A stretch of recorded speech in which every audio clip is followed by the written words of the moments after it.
2010 Odyssey Two by Arthur C. Clarke.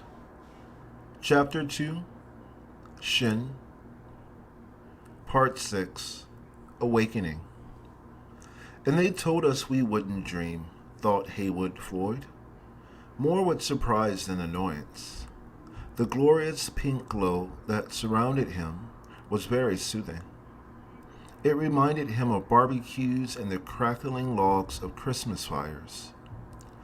But there was no warmth. Indeed, he felt a distinct, though not uncomfortable coldness. Voices were murmuring, just too softly for him to understand the words. They became louder, but still he could not understand.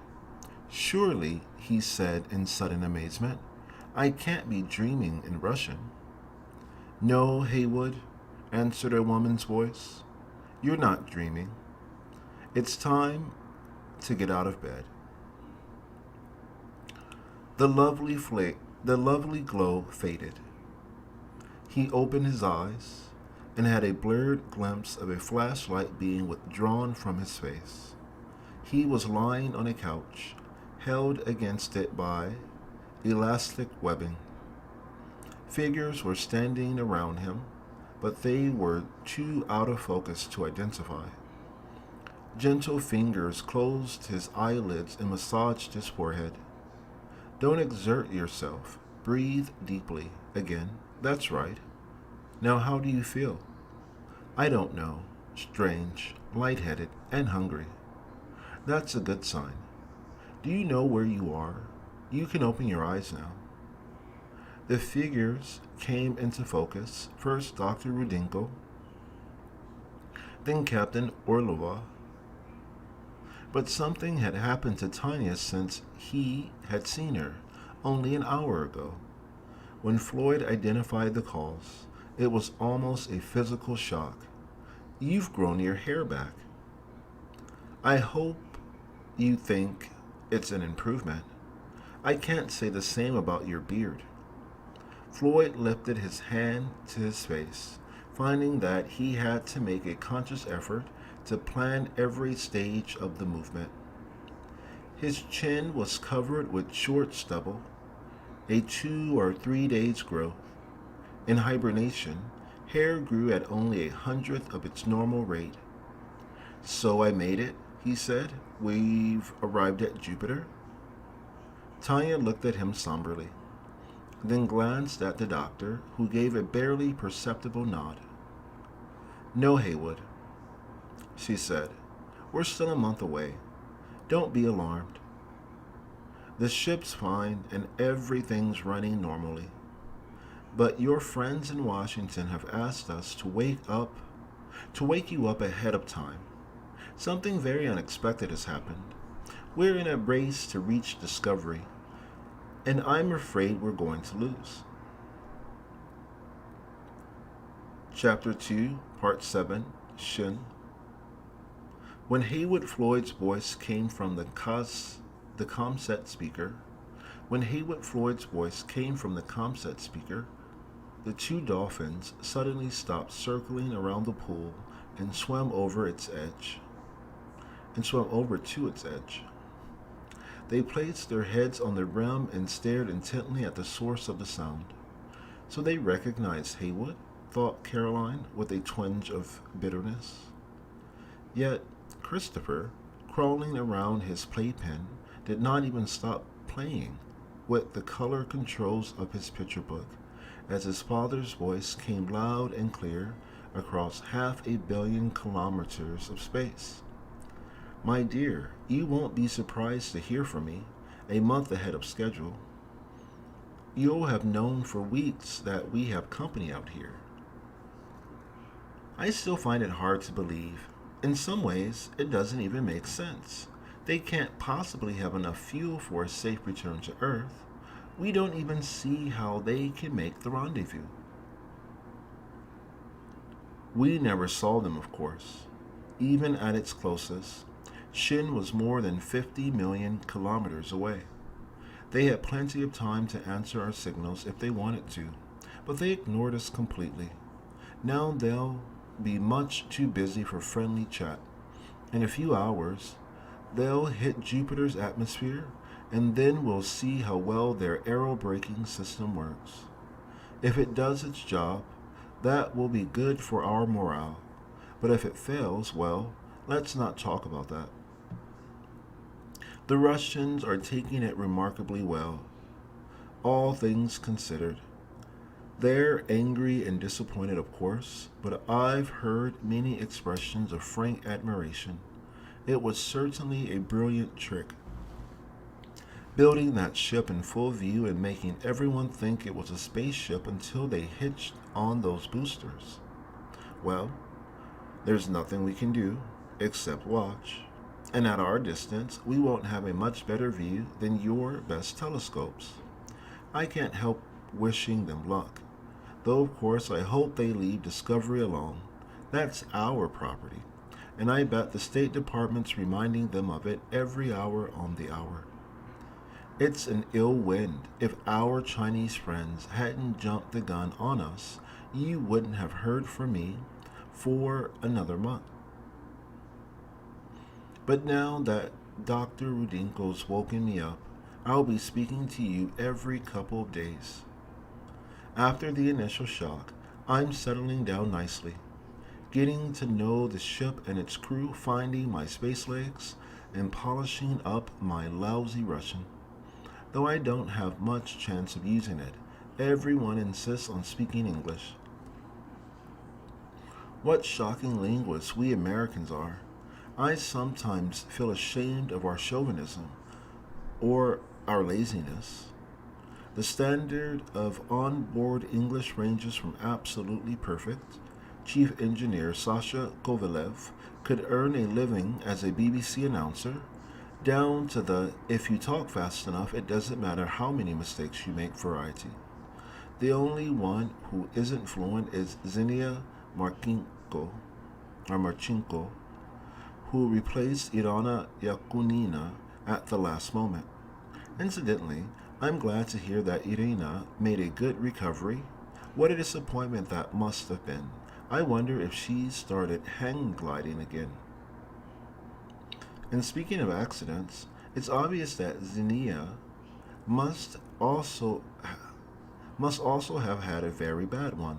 Though the plastic surgeons have done a remarkable job, you can tell that she must have been severely burned at some time. She's the baby of the crew, and the others treat her with, I was going to say pity, but that's too condescending. Let's say with special kindness. Maybe you're wondering how I get on with Captain Tanya. Well, I like her very much, but I'd hate to make her angry. There's no doubt exactly who runs the ship. And Surgeon Commander Rudinko, you met her at Honolulu Aerospace Convention 2 years ago, and I'm sure you won't have forgotten that last party. You'll understand why we all call her Catherine the Great. Behind her broad back, of course. But that's enough gossip. If I run over time, I hate to think of the surcharge. And by the way, these personal calls are supposed to be completely private, but there are a lot of links in the communications chain, so don't be surprised if you occasionally get messages by, well, another route. I will be waiting to hear from you. Tell the girls I'll be speaking to them later. My love to you all. I miss you and Chris very badly. And when I get back, I promise I'll never leave again.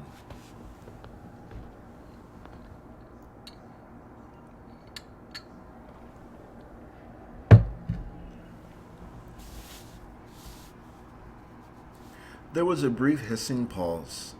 Then an obviously synthetic voice said, "This terminates transmission 432/7 from spacecraft Leonine." As Caroline Floyd switched off the speaker, the two dolphins slid beneath the surface of the pool and glided out into the Pacific, leaving scarcely a ripple in the water. When he realized that his friends were gone, Christopher began to cry. His mother picked him up in her arms and tried to comfort him, but it was a long time before she succeeded. Chapter 2, Part 8, Transit of Jupiter. The image of Jupiter, with its ribbons of white clouds, its mottled bands of salmon peak, and the great red spot staring out like a baleful eye, hung steady on the flight deck projection screen. It was 3/4 full, but no one was looking at the illuminated disk. All eyes were focused on the crescent of darkness at its edge. There, over the night side of the planet, the Chinese ship was about to meet its moment of truth. This is absurd, thought Floyd. We can't possibly see anything across 40 million kilometers. And it doesn't matter. The radio will tell us all we want to know. Shin had closed down all voice, video, and data circuits 2 hours before, as the long-range antennas were withdrawn into the protective shadow of the heat shield. Only the omnidirectional beacon was still transmitting, accurately pinpointing the Chinese ship's position as it plunged toward the ocean of continent-sized clouds. The shrill beep, beep, beep was the only sound in Leonine's control room. Each of those pulses had left Jupiter more than 2 minutes earlier.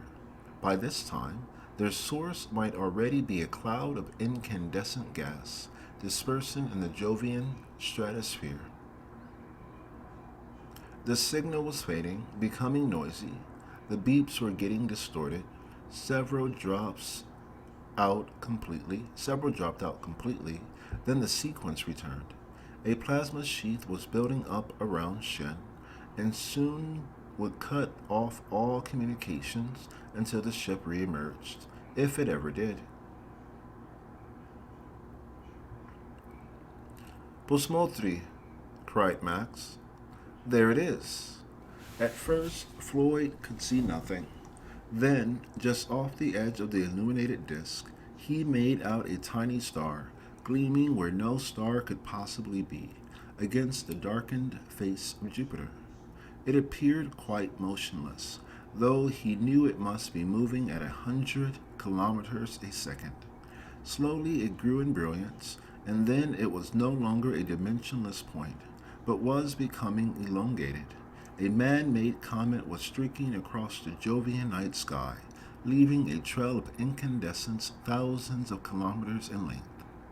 One last badly distorted and curiously drawn-out beep sounded from the tracking beacon, then only the meaningless hiss of Jupiter's own radiation. One of those cosmic voices that had nothing to do with man or his works. Shin was inaudible, but not yet invisible, for they could see that the tiny elongated spark had indeed moved appreciably away from the sunward face of the planet and would soon disappear into the night side. But then, if all had gone according to plan, Jupiter would have captured the ship, destroying its unwanted velocity. When it emerged from behind the giant world, it would be another Jovian satellite. The spark flickered out. Shin had rounded the curve of the planet and was heading over the night side. There would be nothing to see or to hear until it emerged from shadow. If all went well, in just under an hour. It would be a very long hour for the Chinese. To Chief Scientist Vasily Orlov and Communications Engineer Sasha Kovalov, the hour went extremely quickly. There was much they could learn from observations of that little star, its times of appearance and disappearance, and above all, the Doppler shift of the radio beacon gave vital information about Shin's new orbit. Leonine's computers were already digesting the figures and spitting out projected times of reemergence based on various assumptions about rates of deceleration in the Jovian atmosphere. Vasily switched off the computer display, spun around in his chair, loosened his seatbelt, and addressed the patiently waiting audience. Earliest reappearance is in 42 minutes. Why don't you spectators go for a walk so we can concentrate on getting all this into good shape? See you in 35 minutes. Shu, nu, uhudi. Reluctantly, the unwanted bodies left the bridge, but to Vasily's disgust, everyone was back again in little more than 30 minutes. He was still chiding them for their lack of faith in his calculations when the familiar beep beep beep of Shin's tracking beacon burst from the loudspeakers. Vasily looked astonished and mortified, but soon joined in the spontaneous round of applause. Floyd could not see who first started the clapping. Rivals though they might be, they were all astronauts together, as far from home as any men had ever traveled, ambassadors for mankind, in the noble words of the first UN Space Treaty. Even if they did not want the Chinese to succeed, neither did they wish them to meet disaster. A large element of self interest was also involved. Floyd could not help thinking. Now the odds in Leonine's own favor were significantly improved. Shin had demonstrated that the aerobraking maneuver was indeed possible. The data on Jupiter were correct. Its atmosphere did not contain unexpected and perhaps fatal surprises. Well, said Tanya, I suppose we should send them a message of congratulations, but even if we did, they wouldn't acknowledge it. Some of his colleagues were still making fun of Vasily, who were staring at his computer output in frank disbelief. I don't understand it, he explained. I don't understand it, he exclaimed. They should still be behind Jupiter.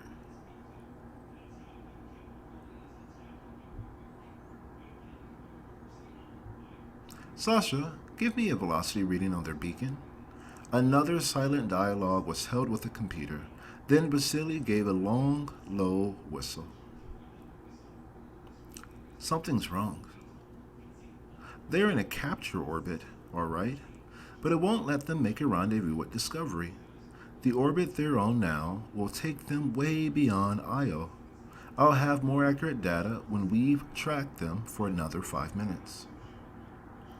Anyway, they must be in a safe orbit, said Tanya. They can always make corrections later. Perhaps, but that could cost them days, even if they have the fuel, which I doubt. So we may still beat them. Don't be such an optimist. We're still 3 weeks from Jupiter. They can make a dozen orbits before we get there and choose the most favorable one for a rendezvous. Again, assuming that they have enough propellant, of course. And that's something we can only make educated guesses about. All this conversation took place in such rapid and excited Russian that Floyd was left far behind. When Tanya took pity on him and explained that Shin had overshot and was headed for the outer satellites, his first reaction was, then they may be in serious trouble. What will you do if they appeal for help? You must be making a joke. Can you imagine them doing that? They're much too proud. Anyway, it would be impossible. We can't change our mission profile, and you know perfectly well, even if we had the fuel. You're right, of course, but it might be difficult to explain that to the 99% of the human race that doesn't understand orbital mechanics. We should start thinking about some of the political complications. It would look bad for all of us if we can't help. Vasily, will you give me their final orbit as soon as you've worked it out? I'm going down to my cabin to do some homework. Floyd's cabin, or rather 1/3 of a cabin, was still partly full of stores, many of them stacked in the curtained bunks that would be occupied by Chandra and Kurnow when they emerged from their long slumbers. He had managed to clear a small working space from his personal effects and had been promised the luxury of another whole 2 cubic meters, just as soon as someone could be spared to help with the furniture removing. Floyd unlocked his little communications console, set the decryption keys, and called for the information on Shin that had been transmitted to him from Washington. He wondered if his host had had any luck in unscrambling it. The cipher was based on the product of 200-digit prime numbers. And the National Security Agency had staked its reputation on the claim that the fastest computer in existence could not crack it before the big crunch at the end of the universe. It was a claim that could never be provided. It was a claim that could never be proved, only disproved. Once again, he stared intently at the excellent photographs of the Chinese ship, taken when it had revealed its true colors and was just about to leave Earth orbit.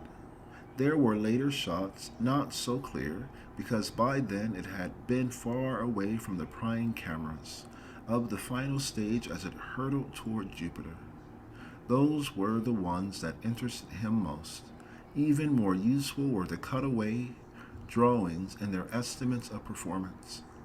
Granted the most optimistic assumptions, it was difficult to see what the Chinese hoped to do. They must have burned up at least 90% of their propellant in that mad dash across the solar system, unless it was literally a suicide mission, something that could not be ruled out. Only a plan involving hibernation and later rescue made any sense. And intelligence did not believe that Chinese hibernation technology was sufficiently far advanced to make that a viable option. But intelligence was frequently wrong, and even more often confused by the avalanche of raw facts it had to evaluate. The noise in its information circuits. It had done a remarkable job on Shin, considering the shortness of time, but Floyd wished that the material sent to him had been more carefully filtered. Some of it was obvious junk, and no possible connection with the mission. Nevertheless, when you did not know what you were looking for, it was important to avoid our prejudices and preconceptions. Something that at first sight seemed irrelevant or even nonsensical might turn out to be a vital clue.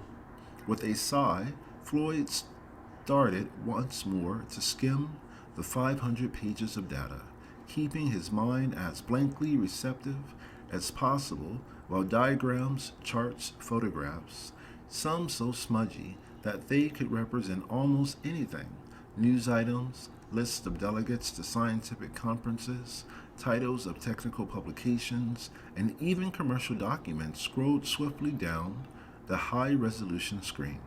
A very efficient industrial espionage system had obviously been extremely busy. Who would have thought that so many Japanese hollow memory modules, or Swiss gas flow microcontrollers, or German radiation detectors could have been traced to a definition or to a destination in the dry lake bed of Lac Nord. The first milepost on their way to Jupiter. Some of the items must have been included by accident. They could not possibly relate to the mission. If the Chinese had placed a secret order for 1,000 infrared sensors through a dummy corporation in Singapore, that was only the concern of the military. It seemed highly unlikely that Shin expected to be chased by heat-seeking missiles. And this one was really funny.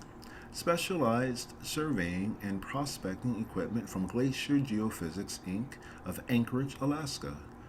What lame brain imagined that a deep space expedition would have any need? The smile froze on Floyd's lips. He felt the skin crawl on the back of his neck. My God, they wouldn't dare. But they had already dared greatly, and now, at last, everything made sense. He flashed back to the photos and conjectured plans of the Chinese ship. Yes, it was just conceivable, those flooding at the rear, alongside the drive deflection electrodes would be about the right size.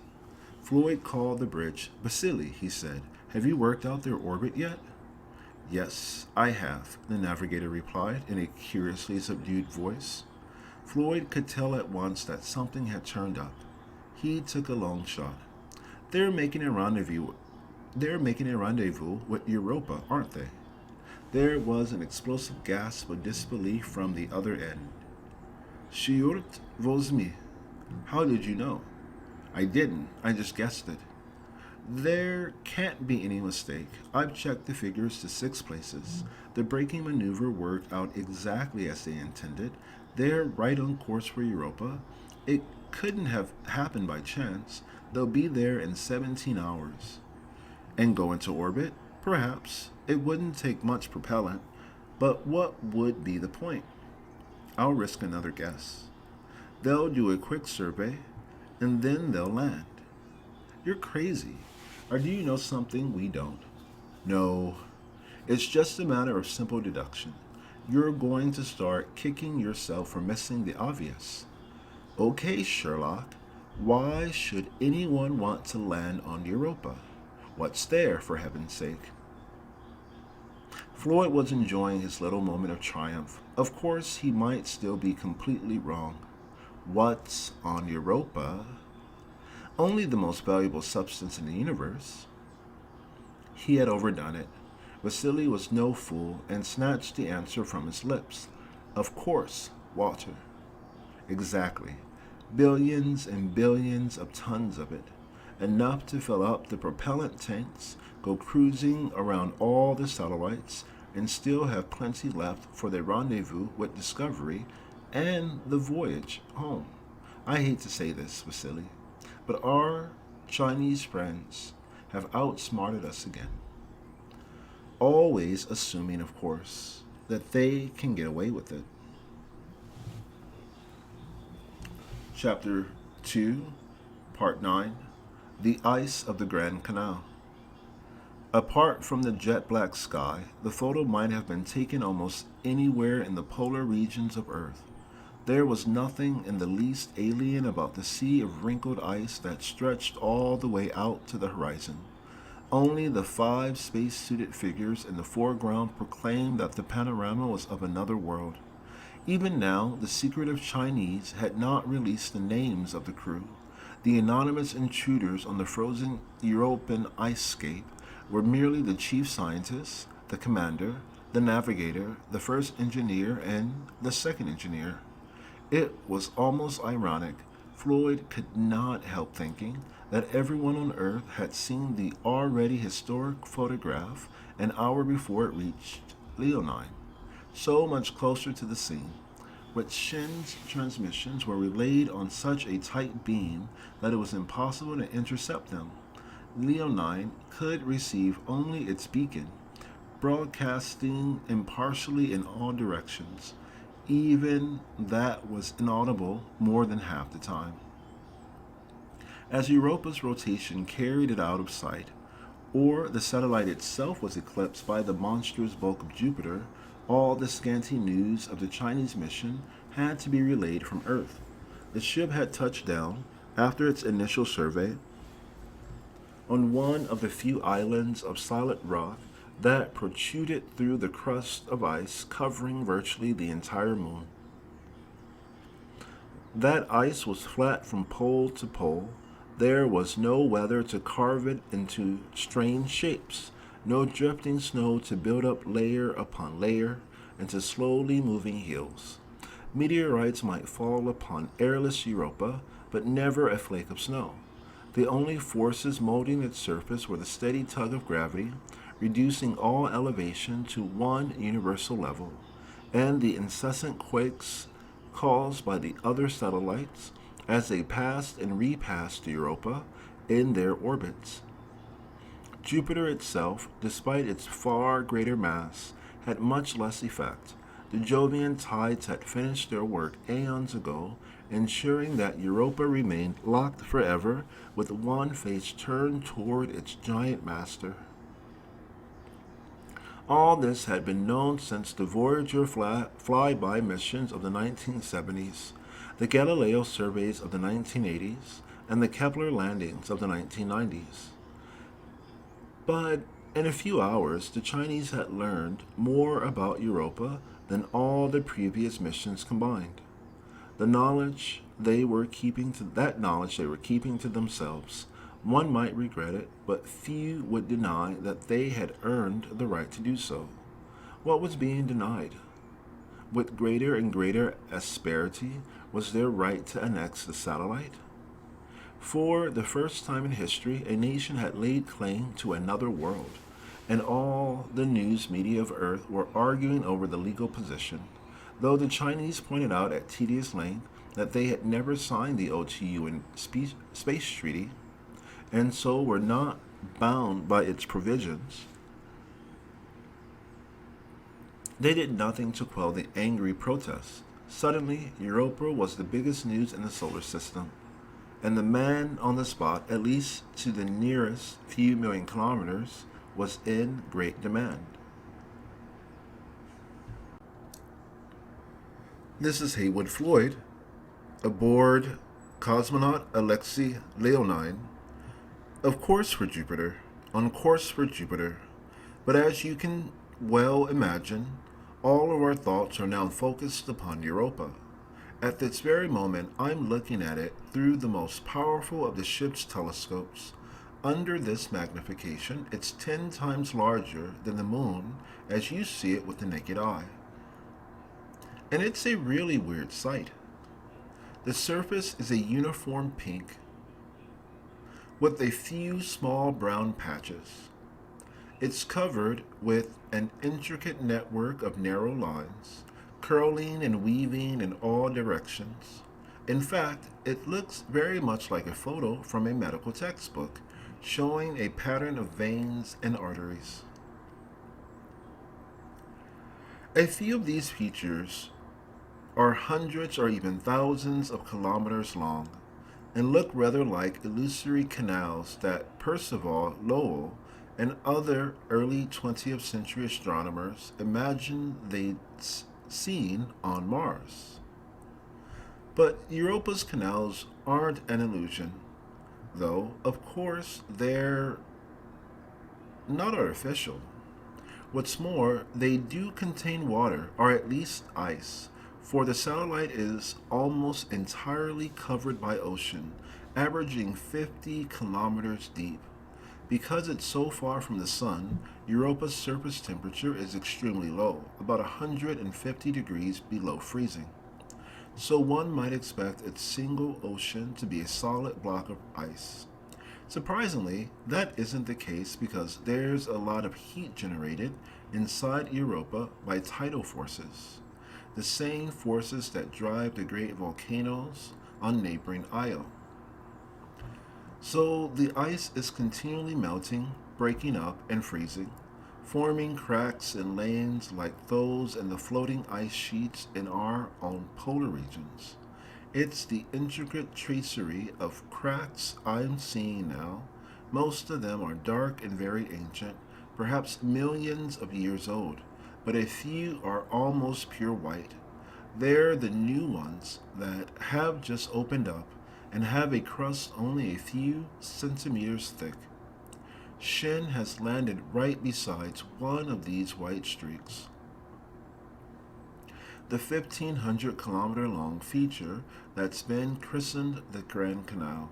Presumably, the Chinese intend to pump its water into their propellant tanks so that they can explore the Jovian satellite system and then return to Earth. That may not be easy, but they'll certainly have studied the landing site with great care and must know what they're doing. It's obvious now why they've taken such a risk and why they claim Europa as a refueling point.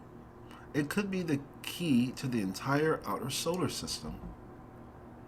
Though there's also water on Ganymede, it's all frozen and also less accessible because of that satellite's more powerful gravity.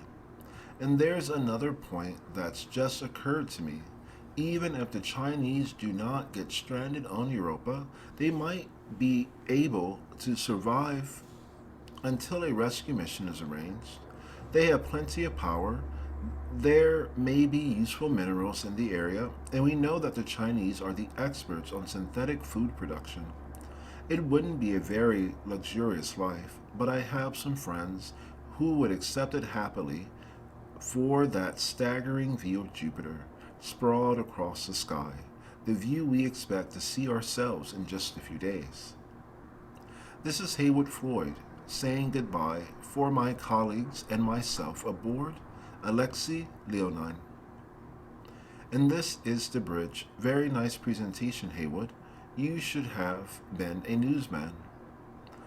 I've had plenty of practice. Half my time was spent on PR work.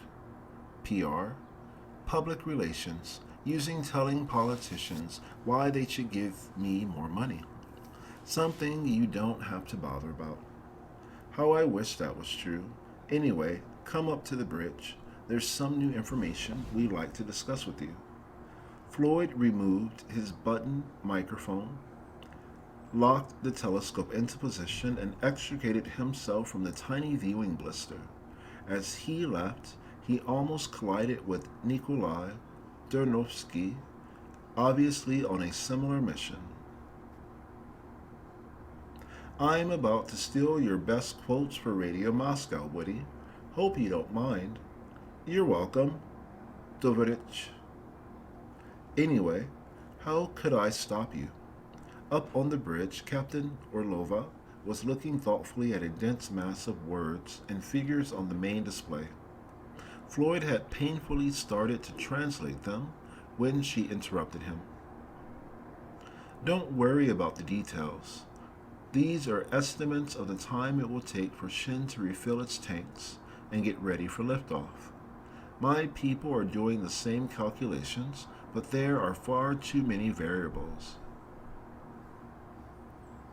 We think we've removed one of them.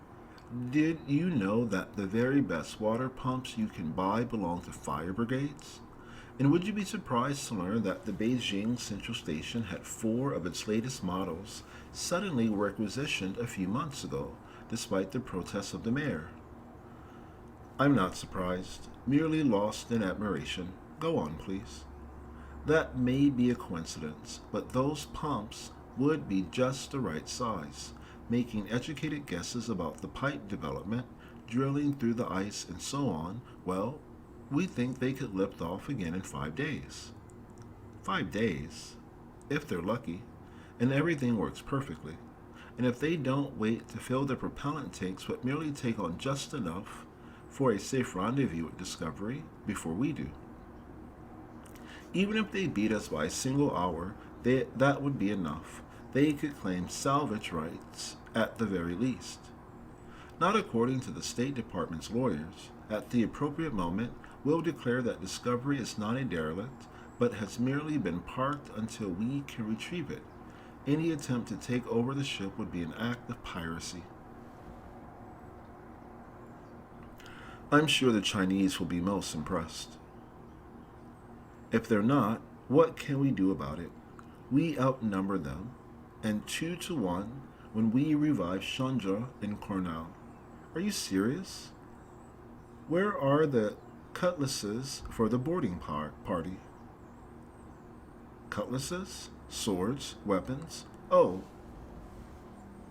we could use the laser telespectrometer, that can vaporize milligram asteroid samples at a range of 1,000 kilometers. I'm not sure that I like this conversation. My government certainly would not condone violence except, of course, in self-defense. You naive Americans, we're more realistic. We have to be. All your grandparents died of old age, Haywood. 3 of mine were killed in the Great Patriotic War. When they were alone together, Tanya always called him Woody, never Haywood. She must be serious, or was she merely testing his reactions? Anyway, Discovery is merely a few $1 billion worth of hardware. The ship's not important, only the information it carries. Exactly, information that could be copied and then erased. You do get some cheerful ideas, Tanya. Sometimes I think that all Russians are a little paranoid. Thanks to Napoleon and Hitler, we've earned every right to be. But don't tell me that you haven't already worked out that, what do you call it, scenario for yourself? It wasn't necessary, Floyd answered rather glumly. The State Department's already done it for me, with variations. We'll just have to see which one the Chinese come up with, and I wouldn't be in the least surprised if they outguess us again. Chapter 2, Part 10, A Cry from Europa. Sleeping in zero gravity is a skill that has to be learned. It had taken Floyd almost a week to find the best way of anchoring legs and arms so that they did not drift into uncomfortable positions. Now he was an expert and was not looking forward to the return of weight. Indeed, the very idea gave him occasional nightmares. Someone was shaking him awake. No, he must still be dreaming. Privacy was sacred aboard a spaceship. Nobody ever entered another crew member's chambers without first asking permission. He clenched his eyes shut, but the shaking continued. Dr. Floyd, please wake up. You're wanted on the flight deck. And nobody called him Dr. Floyd. The most formal salutation he had received for weeks was Doc. What was happening? Reluctantly, he opened his eyes. He was in his tiny cabin, gently gripped by his sleeping cocoon. So, one part of his mind told him, then why was he looking at Europa? They were still millions of kilometers away. There were the familiar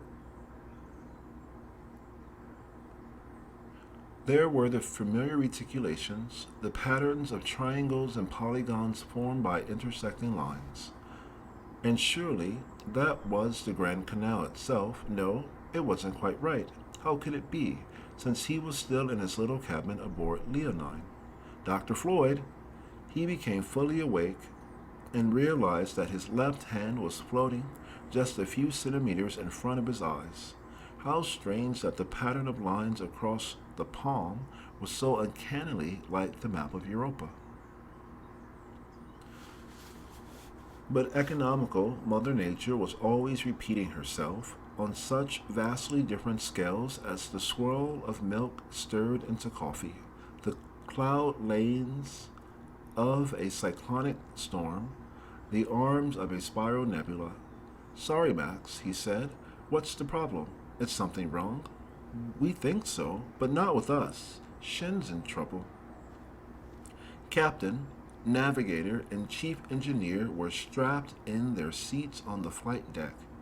The rest of the crew orbited anxiously around convenient handholds or watched on the monitors. Sorry to wake you up, Haywood. Tanya apologized brusquely. Here's the situation. 10 minutes ago we had a Class 1 priority from Mission Control. Shin's gone off the air. It happened very suddenly, in the middle of a cipher message. There were a few seconds of garbled transmission, then nothing. Their beacon? That stopped as well. We can't receive it either. Phew.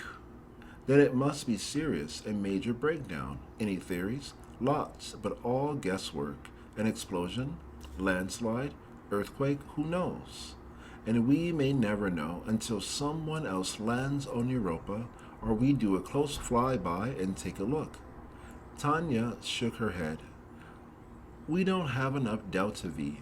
The closest we could get is 50,000 kilometers. Not much you could see from that distance. Then there's absolutely nothing we can do. Not quite, Haywood. Mission Control has a suggestion. They'd like us to swing our big dish around just in case we can pick up any weak emergency transmissions. It's, how do you say, a long shot, but worth trying. What do you think?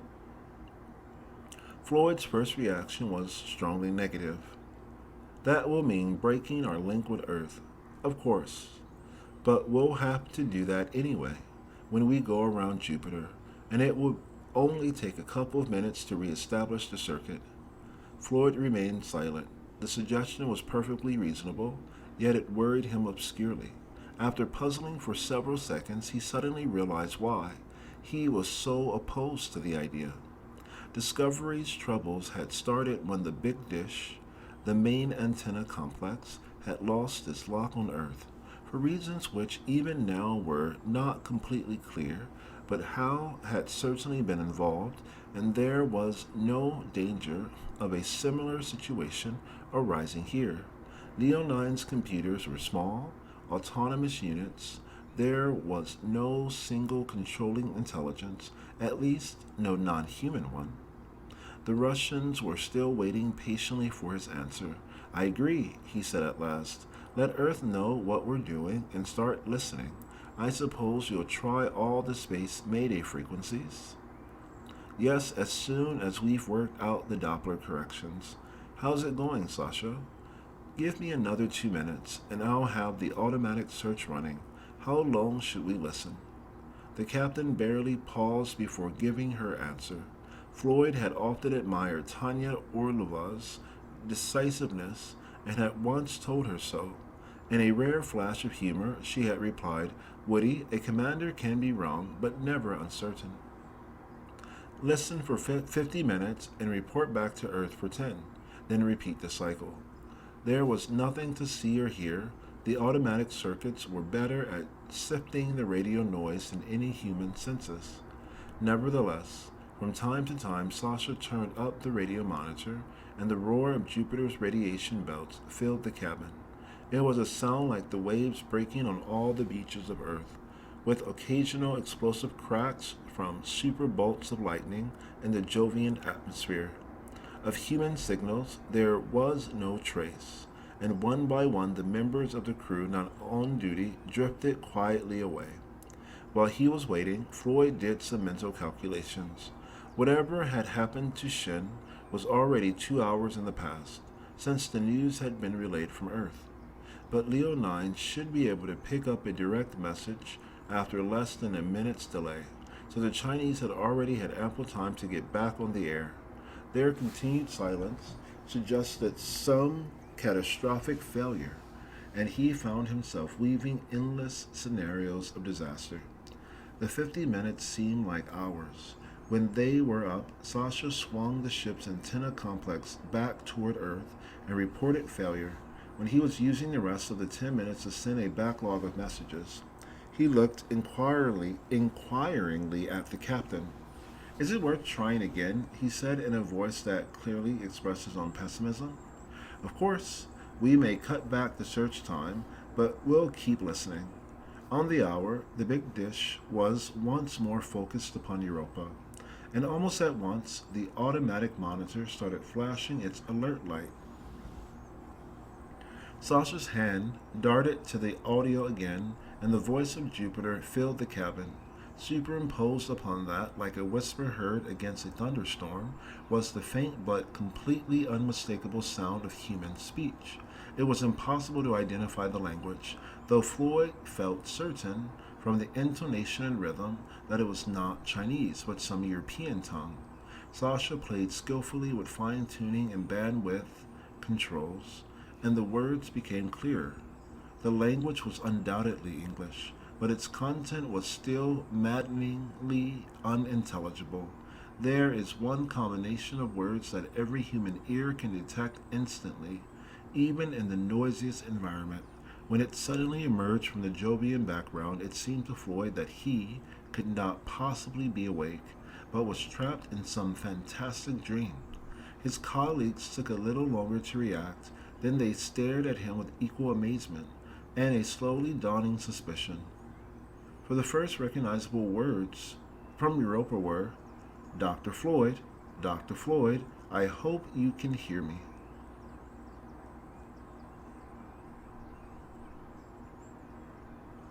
Chapter 2, Part 11, Ice and Vacuum. Who is it? Whispered someone to a chorus of shushes. Floyd raised his hands in a gesture of ignorance and, he hoped, innocence. No, you are aboard Leo 9. May not have much time. Aiming my suit antenna where I think. The signal vanished for agonizing seconds, then came back much clearer, though not appreciably louder. Relay this information to Earth. Shin destroyed 3 hours ago. I'm only survivor.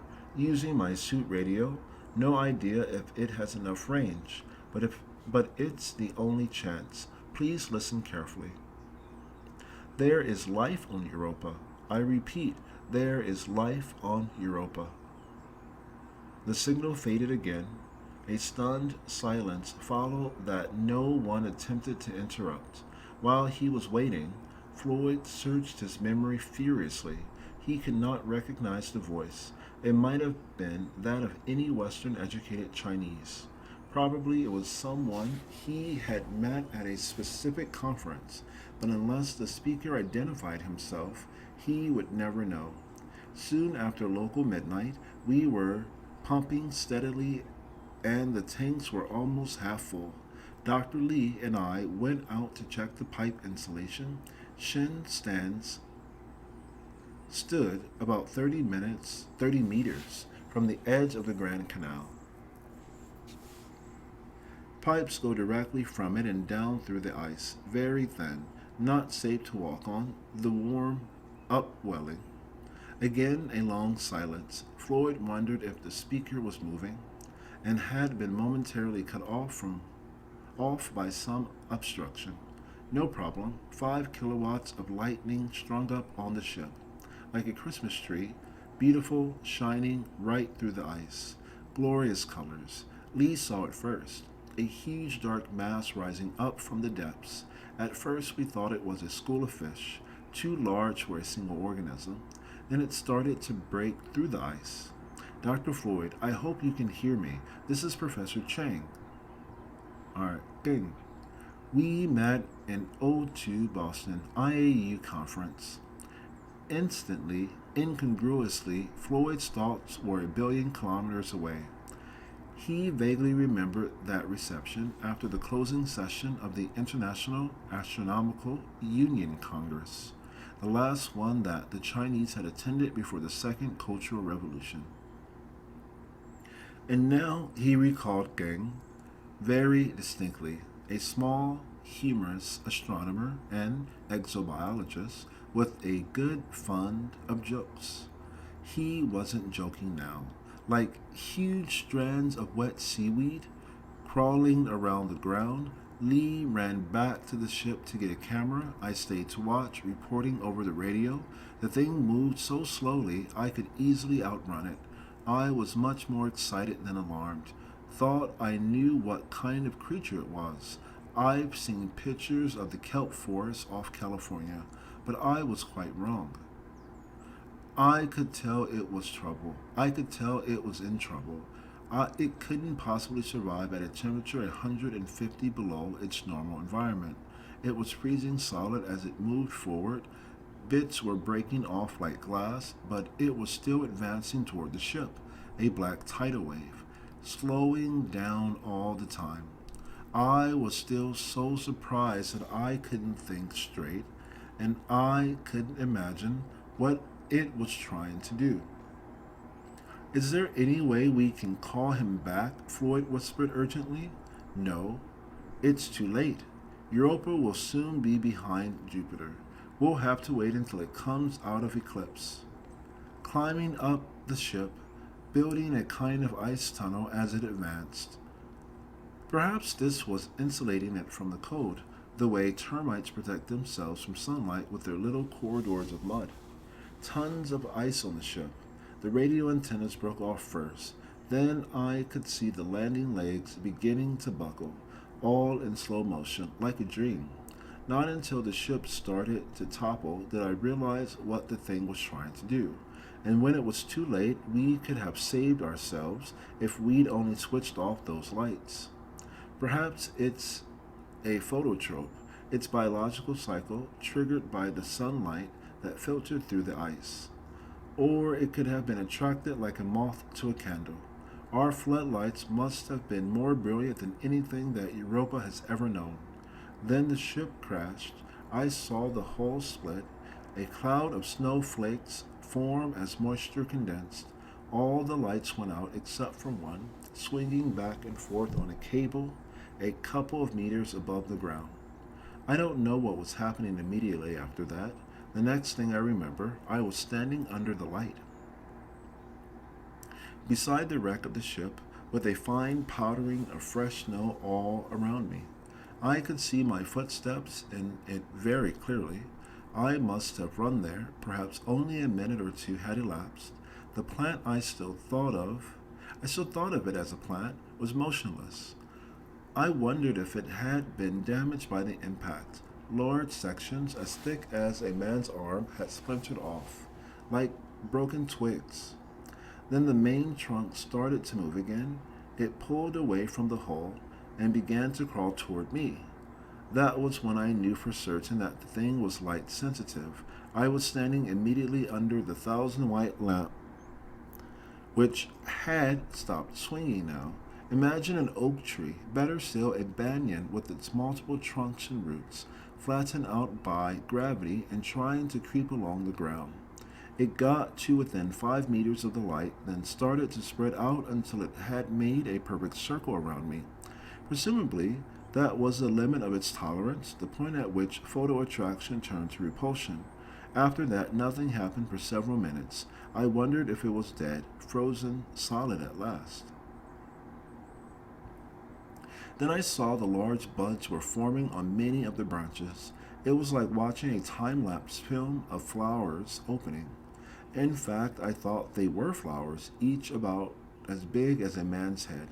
Delicate, beautifully colored membranes started to unfold. Even then, it occurred to me that no one, no thing, could ever have seen these colors before. They had no existence until we brought our lights, our fatal lights, to this world. Tendrils, stamens, wavering feebly. I walked over the living wall that surrounded me so that I could see exactly what was happening. Neither then or at any other time had I felt the slightest fear of the creature. I was certain that it was not malevolent, if indeed it was conscious at all. There were scores of the big flowers in various stages of unfolding. Now they reminded me of butterflies, just emerging from the chrysalis. Wings crumpled, still feeble. I was getting closer and closer to the truth. But they were freezing, dying as quickly as they formed. Then one after another they dropped off from the parent buds. For a few moments they flopped around like fish stranded on dry land, and at last I realized exactly what they were. Those membranes weren't petals, they were fins, or their equivalent. This was the free-swimming, larval stage of the creature. Probably it spends much of its life rooted on the seabed, then sends these mobile offspring in search of new territory, just like the corals of Earth's ocean. I knelt down to get a closer look at one of the little creatures. The beautiful colors were fading now to a drab brown. Some of the petal fins had snapped off, becoming brittle shards as they froze. But it was still moving feebly, and as I approached, it tried to avoid me.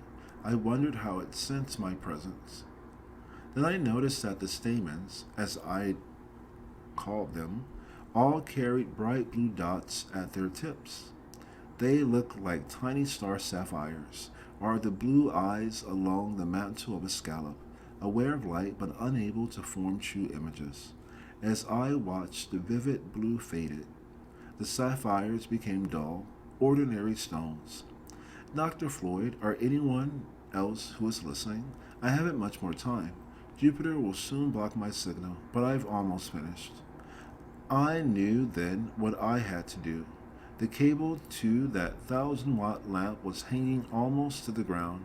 I gave it a few tugs and the light went out in a shower of sparks. I wondered if it was too late. For a few minutes, nothing happened, so I walked over to the wall of tangled branches around me and kicked it. Slowly the creature started to unweave itself and to retreat back to the canal. There was plenty of light. I could see everything perfectly. Ganymede and Callisto were in the sky. Jupiter was a huge, thin crescent, and there was a big auroral display on the night side, at the Jovian end of the Io flux tube. There was no need to use my helmet light. I followed the creature all the way back to the water, encouraging it with more kicks when it slowed down, feeling the fragments of ice crunching all the time beneath my boots. As it neared the canal, it seemed to gain strength and energy, as if it knew that it was approaching its natural home. I wondered if it would survive to bud again. It disappeared through the surface, leaving a few last dead larvae on the alien land. The exposed free water bubbled for a few minutes until a scab of protective ice sealed it from the vacuum above. Then I walked back to the ship to see if there was anything to salvage. I don't want to talk about that. I've only two requests to make, Doctor. When the taxonomists classify this creature, I hope they'll name it after me. And when the next ship comes home, ask them to take our bones back to China. Jupiter will be cutting us off in a few minutes. I wish I knew whether anyone was receiving me. Anyway, I'll repeat this message when we're inside a line of sight again, if my suit's life support system lasts that long. This is Professor Gang on Europa, reporting the destruction of spaceship Shin. We landed beside the Grand Canal and set up our pumps at the edge of the ice. The signal faded abruptly, came back for a moment, then disappeared completely below the noise level. Although Leo 9 listened again at the same frequency, there was no further message from Professor Gang.